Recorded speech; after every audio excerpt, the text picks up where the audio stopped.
The second lesson in our chemical reactions and mole unit is on balancing chemical equations. We have two learning targets for this lesson. First, we want to be able to explain how the law of conservation of mass applies to chemical reactions. And secondly, we want to be able to balance chemical equations. Let's consider the law of conservation of mass. I'll have you recall that earlier this year we studied this law, and what we found was that the law tells us that the total mass of a system during a reaction must be constant. In other words, the mass of the reactants must be equal to the mass of the products. They have to be the same. As far as the law concerns what's going on with the actual particles, atoms in a reaction, they can never be created or destroyed. In other words, whatever atoms you start with, you have to finish with. So there's really only three things that atoms can do in a chemical reaction. The atoms could be rearranged, they could be combined, or they could be separated. They cannot be made, they cannot be destroyed, they can't be lost, they can't come from nowhere. Whatever atoms are present at the start must be there at the end. So let's look at this idea in practice. Let's consider the reaction for the formation of water from hydrogen and oxygen. So here might be the equation that we would write, where we have the formulas for hydrogen and oxygen, H2 and O2, and they're reacting, so we put a plus sign between them. And we just get the one product here, that being water, the formula of which is H2O. Now if we consider what these formulas tell us and think about the number of atoms involved in each of those formulas, and we drew a little picture, it might look something like this, where here's our hydrogen particle, and notice that there are two atoms of hydrogen in it that we're representing here with the white atoms. And then we're reacting that with an oxygen particle, which contains two oxygen atoms. This is O2, and again, we have the two atoms there. We'll represent those with the red atoms. And then what's going to happen is those two react to form water. Well, your water molecule looks like this, where you have the two hydrogens, the two white atoms there, and the one oxygen, the one red atom. So my question here is what happened to that second oxygen atom? Based on the law of conservation of mass, we know that it can't simply disappear. It can't be destroyed. It can't go nowhere. What happened to it? Well, what if instead the reaction looked like this? Consider here that our product, the water, we see in the formula there has to be twice as many hydrogen atoms as oxygen atoms. So that means we should start with twice as many hydrogen atoms as oxygen atoms. So instead, let's say it looked like this, where instead of just having one particle of hydrogen, and again that one particle contains two hydrogen atoms, what if instead we had two particles of hydrogen for a total of 4 hydrogen atoms? And that's going to react with the 2 atoms of oxygen that are contained in the one particle of oxygen. Well, what we're going to get then is we're going to get 2 water molecules. Notice now that the number of atoms of each element match.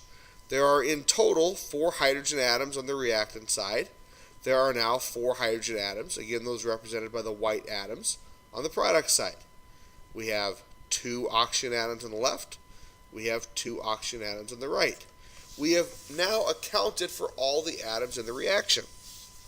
Now you might be wondering, how would I show that in the equation? How would I show that instead of just having the one particle of hydrogen and the one particle of water, how do we show that there are 2 particles of hydrogen and 2 particles of water? Well, it's really quite simple. So here's our original equation. H2 plus O2 yields or gives us H2O. To show that we have 2 particles of hydrogen, we simply put a coefficient, number 2, in front of the formula for hydrogen. You might be familiar with that term coefficient from your math class. It's a term that you use quite often. For example, in the expression 7x, the coefficient would be 7. It's a number that goes out front. So this coefficient 2 here tells us that we have 2 particles of H2. Likewise, we're going to put a coefficient 2 in front of the formula for water to show that we have 2 particles of water. Notice Also, like in math, if there is no coefficient in front of the formula or symbol, it's understood to be 1. So in math, if you simply have the expression x, that's the same thing as writing 1x. So if we have, as in this case, O2, that's the same thing as writing 1O2, where I have one particle of the oxygen that contains the two oxygen atoms. Let's look at another example here. This time for the formation of the molecule ammonia. The formula for ammonia is NH3, and that will form from the elements nitrogen and hydrogen. So nitrogen is N2, reacting with hydrogen, which is H2, to give us this particle of ammonia, NH3. So again, let's think about what a picture of this might look like. We have our nitrogen particle here, and again, notice there are two nitrogen atoms in it, because it's N2. We'll represent those with some blue atoms. And then we're reacting that with hydrogen, and like on the previous slide, we'll use white atoms for those. And then we get ammonia, which has the one nitrogen atom, again that's the blue atom, and three hydrogen atoms, the white atoms. So you'll notice right away here that the numbers here of atoms don't match on the reactant and the product side. To start with, I see two nitrogen atoms on our left side, the reactant side, but only one on the right side. So ask yourself, how can I get that to match up? Well, the answer is I need a second particle of ammonia. I need a second NH3. Note, I can't simply add one nitrogen atom because my product is not nitrogen. My product is NH3. So if I'm going to add a nitrogen atom, I need to add an entire ammonia NH3 particle. So it'll look like so. Notice now, I see two nitrogen atoms on the left. I now have two nitrogen atoms on the right. So that works. Next thing you'll notice, you'll see the hydrogens don't match. On the right side, I now have 6 hydrogen atoms. There are 6 white atoms there. But on the left, I only have 2 hydrogen atoms. So I need to get those to match. Well, ask yourself, how many more of these hydrogen particles, of these H2s, do I need in order to get them to match? If you answered 2 more, then you would be correct. Because if I had 2 more, that would give me a total of 6. So here's the equation as it appears now. Notice, again, I only have 2 hydrogen atoms on the left, but I have 6 on the right. So if I had 2 more particles of the H2, there's 1 more particle, there's a second additional particle, I now have 6 hydrogen atoms in total on each side. And I can see now that the law of conservation of mass will be held. So what my equation becomes then, so here's the original equation, N2 plus H2 produces NH3. And I can see here from my picture that I now have 3 particles of H2. Here's 1 particle of it, here's a second, here's a third, so I use the coefficient 3 in front of the H2. And then we now have 2 particles of the ammonia, the NH3. And this shows us that the equation A is balanced, and it shows us that we have the law of conservation of mass confirmed. Alright, so the thing about balancing equations, you might be wondering is, geez, do I have to draw out these pictures all the time? Absolutely not. I'm going to show you a couple of tricks here that can help you balance equations fairly efficiently. There's only a very small handful of examples here that I'm going to show you. As you will find, in order to get good at balancing equations, you just have to practice quite a bit. So a lot of what we'll be doing in class over the next couple days will simply be practicing the balancing of equations. So let's look at some examples of how to do this. So here is our equation. We have sodium, Na, reacting with chlorine, which is Cl2, to give us sodium chloride, which has the formula NaCl. So the first thing we want to do when balancing equations is below the arrow, we want to list each of the elements that are involved in the reaction. So this particular reaction only has 2 elements. We have the sodium and we have the chlorine. So I'm just going to list the symbols below the arrow. Next thing we want to do is we want to do an atom count. I want to count how many sodium atoms are in each side of the equation. And I'll just write them down here next to this symbol that I've written down. So look at our equation up here. Ask yourself, how many sodium atoms appear on the left side of the equation? And you can see from the formulas and the symbols that the answer is 1. There's just the one sodium atom here. Now ask yourself, how many sodium atoms appear on the right side? And again here, the answer is 1. So we'll list that. So to start with, there's one sodium atom on each side. So good start. You might be thinking, great, it's balanced, don't need to worry about it. Well, maybe so, maybe not. Now do the same thing for the chlorine. How many chlorine atoms do you see on the left side of the equation here? Well, the answer here is 2 because it's Cl2. So we'll write 2 on the left side of the symbol there. Now do the same for the product side, the right side of the equation. How many chlorine atoms do we see there? I just see the 1 because it's NaCl, so there's 1.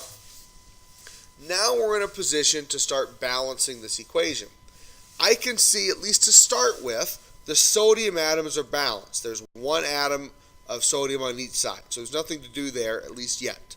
The chlorines, however, are not. I have 2 chlorine atoms on the left, I have 1 on the right. So let's ask ourselves, what can I do in order to get 2 chlorine atoms? Now, recall, I can't change the formulas any. I can't change the formula of NaCl. In other words, what we can't do is go up here and put a little subscript 2 next to the chlorine and say, oh, it's NaCl2 to give us 2 chlorine atoms. Because that changes the formula. That's no longer sodium chloride. What we can do, if you think back to the examples in the last 2 slides, I could have multiple particles of this whole thing. So how many particles am I going to need in order to get 2 chlorine atoms? Well, the answer there is 2. If I have 2 of this entire thing, 2 particles of NaCl, each one contains 1 chlorine atom. And if there are 2 particles, that's going to give me 2 chlorine atoms. So as I add this coefficient 2 here, I'm going to update my atom count. I'm going to cross out the 1 that I've written for chlorine on the right side and now write 2. You might be thinking, great, we're done. It's balanced. But hold on. Notice, because I now have 2 particles of this entire thing, I have 2 particles of NaCl, I now also have 2 sodium atoms on the right side, 2 atoms of Na. So I have to account for that. Now my sodiums are no longer balanced. So in order to balance it, I'm going to need 2 on the left side. So I'm going to put a 2 coefficient in front of the Na symbol on the left side. I now have 2 sodiums on the left side. So here's the first example in the little trick we can use to balance it. Track your atom counts just like we did here. List the symbols of the elements below the arrow. Count the number of atoms that you have on each side to start with, and then update those counts after each coefficient that you add. That will get you on the right track to balancing the equations. Okay, let's look at another example.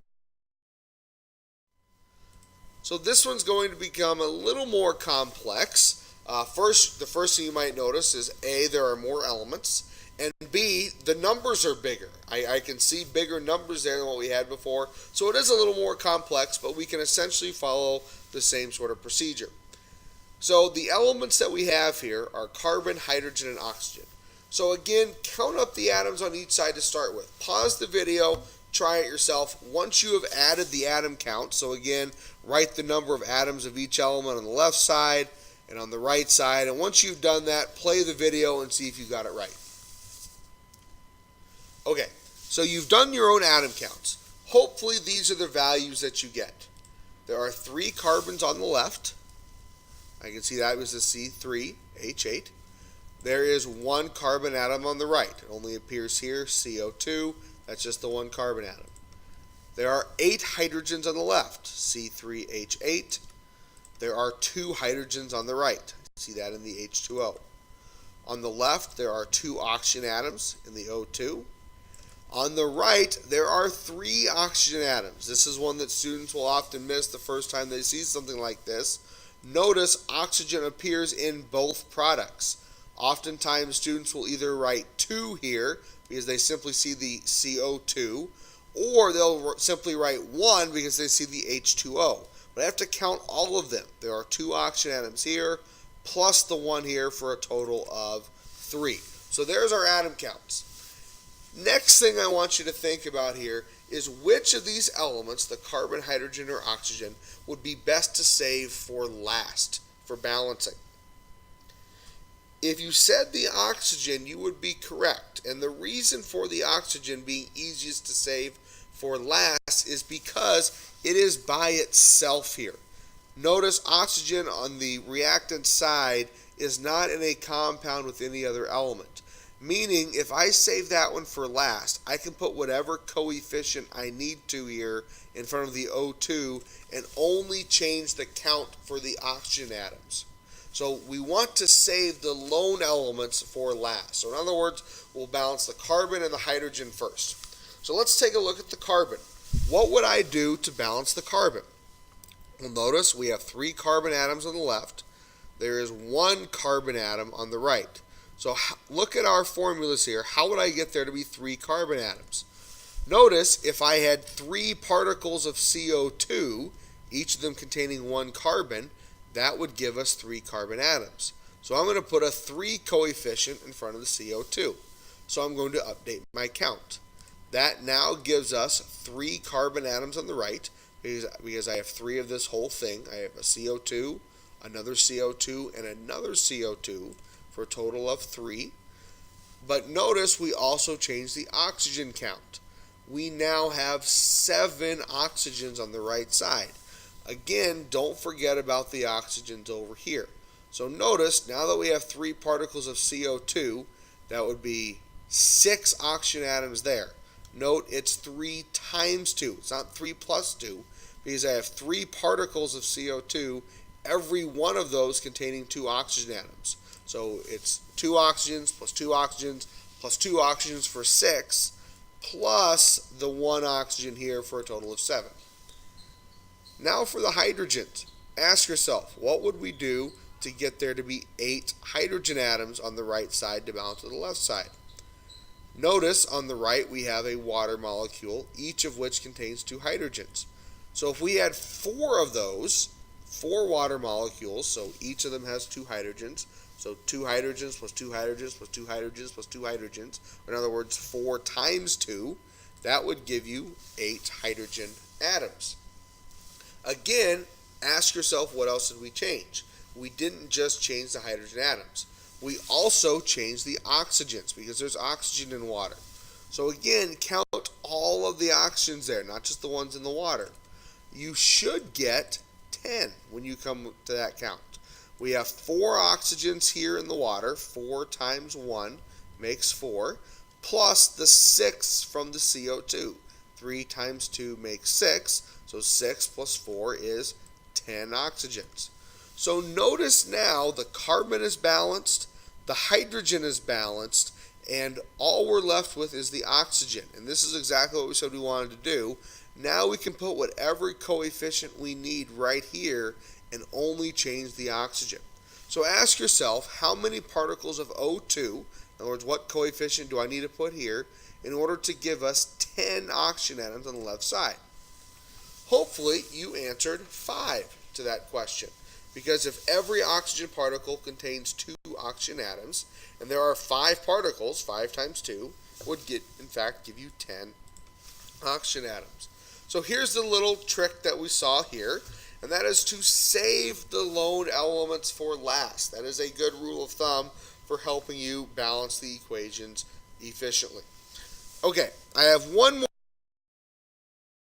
example here. It is very similar to the last one. You'll notice the format is very similar. The numbers are slightly different. What I'd like you to do here, pause the video, try to balance it yourself, and then play the video once you've got it balanced, or you think you have it balanced, or maybe you get stuck, and then play the video and see how you did. So you've had a chance to balance it. Let's see how I did it. Just like before, we need to have our count. Count up the number of atoms on each side. So there are 4 carbons on the left. There's 1 carbon on the right. 10 hydrogens on the left. There are 2 hydrogens on the right. 2 oxygens on the left. And 3 oxygens on the right. Again, like the example before, we have to count all the oxygen atoms. The 2 in the CO2 plus the 1 in the water, so a total of 3. Also like the previous example, let's save oxygen for last here because it's a free element. It's by itself. So how do we balance the carbons? Well, we need 4 particles of CO2 because every one of them has 1 carbon atom, so that would give us 4 carbon atoms in total. So my carbon count changes from 1 to 4 on the right side. That's balanced. But I also changed the oxygens. Notice now we have 9 oxygens on the right side.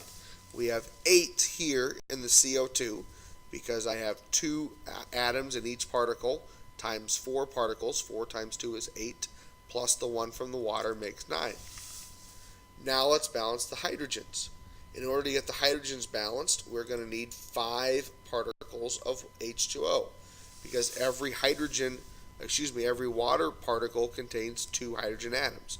2 times 5, that would give us 10 hydrogens. So notice our hydrogens are now balanced. Now don't forget, update your oxygen count. We also changed the oxygens there. We have the 8 oxygens here from the CO2, 4 times 2 is 8, plus we have the 5 oxygens in our water, 5 times 1 being 5, and 8 plus 5 is 13 oxygens. I'm guessing this might be the point where some of you got stuck or weren't sure what to do, because you might be wondering, okay, oh great, I have 13 oxygens on the right. What number do I need to put here to give me 13 oxygens on the left? You might be thinking, but wait, that doesn't work because no matter what number I put here, I have to multiply it by 2 because every particle of oxygen has 2 oxygen atoms. And you'd be right. But at least to start with, think about fractions. If I put a 6.5 or a 6.5 there, 6.5 times 2 is in fact 13. Notice the equation is balanced. I have the same number of atoms of each element on both sides of the equation. Now this is not going to be the final answer. We do have one more adjustment we need to make, but the point here is to use fractions first to get it balanced, then get whole numbers. So in order to get whole numbers, once we have it balanced as we do here, just ask yourself, what's the smallest number I could multiply these coefficients by, and in particular the fraction, in order to make it a whole number? Well, this is 6.5. Any half number, if I multiply it by 2, it'll turn it into a whole number. So all we're going to do is we're going to rewrite the equation, or at least change the coefficients, multiplying every one of these coefficients by 2. So my final balanced equation will look like so, where we have 2 particles of C4H10. So 1 times 2 gives us 2. Don't forget to multiply the 1 times 2. This is oftentimes students will forget it because we don't put a 1 there. Remember, it's understood to be there. So 1 times 2 is 2. And then our 6.5 times 2 becomes 13. 4 times 2 becomes 8. 5 times 2 becomes 10. And note the equation is still balanced. You don't necessarily need to go through and update your counts. All that would happen here is all of these numbers would double because we doubled all the coefficients. So I now have 8 carbon atoms on both sides, I'd have 20 hydrogen atoms, and I'd have 26 oxygen atoms. And the equation is in fact balanced.